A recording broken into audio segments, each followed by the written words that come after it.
Hello and greetings, Transformers. It has been a while since the last reading, the last post of any kind, and I apologize as I had been enjoying doing them.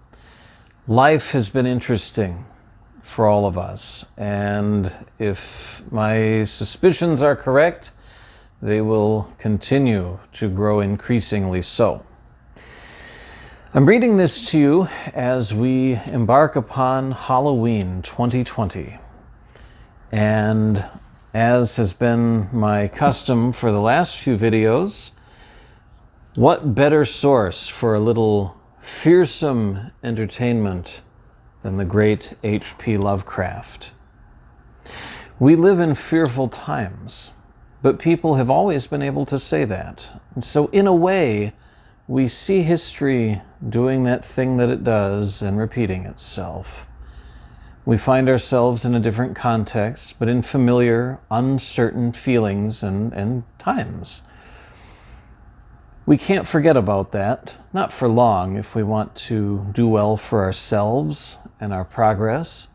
But let's take a break and enjoy a short story by Mr. Lovecraft. This time I'll be reading Nyarlathotep. Nyarlathotep, the crawling chaos. I am the last. I will tell the audient void. I do not recall distinctly when it began, but it was months ago. The general tension was horrible.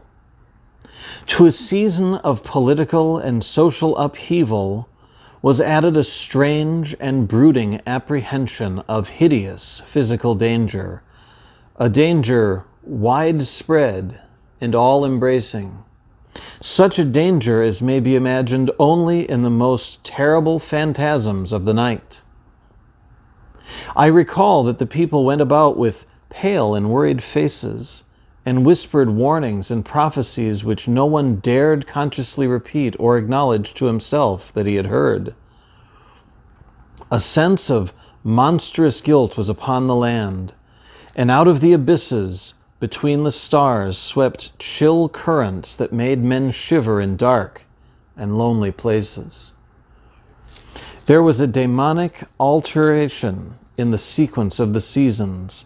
The autumn heat lingered fearsomely, and everyone felt that the world and perhaps the universe had passed from the control of known gods or forces to that of gods or forces which were unknown. And it was then that Nyarlathotep came out of Egypt. Who he was, none could tell.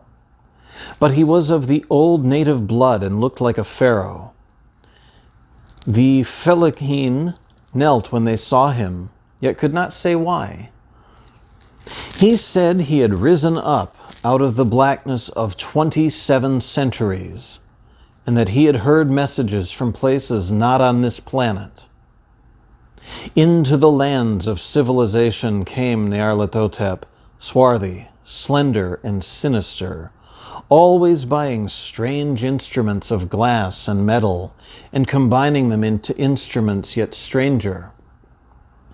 He spoke much of the sciences, of electricity and psychology, and gave exhibitions of power which sent his spectators away speechless, yet which swelled his fame to exceeding magnitude. Men advised one another to see Nyarlathotep and shuddered. And where Nyarlathotep went, rest vanished. For the small hours were rent with the screams of nightmare. Never before had the screams of nightmare been such a public problem. Now the wise men almost wished that they could forbid sleep in the small hours, that the shrieks of cities might less horribly disrupt the pale, pitying moon as it glimmered on green waters, gliding under bridges and old steeples crumbling against a sickly sky. I remember when Nyarlathotep came to my city, the great, the old, the terrible city of unnumbered crimes. My friend had told me of him, and of the impelling fascination and allurement of his revelations, and I burned with eagerness to explore his uttermost mysteries.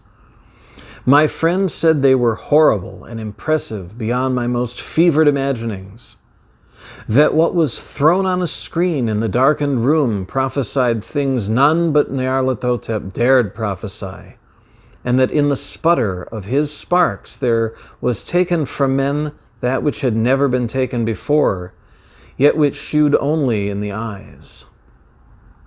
And I heard it hinted abroad that those who knew Nyarlathotep looked on sights which others saw not.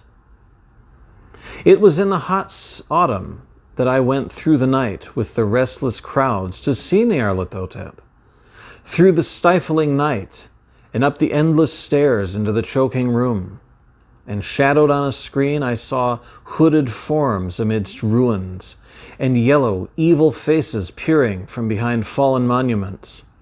And I saw the world battling against blackness, against the waves of destruction from ultimate space, whirling, churning, struggling around the dimming, cool sun.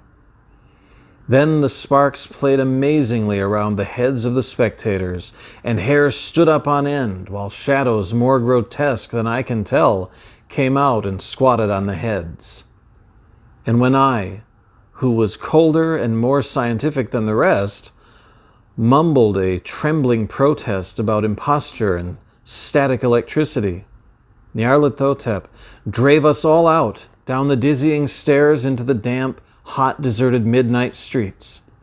I screamed aloud that I was not afraid, that I never could be afraid, and others screamed with me for solace. We swear to one another that the city was exactly the same and still alive.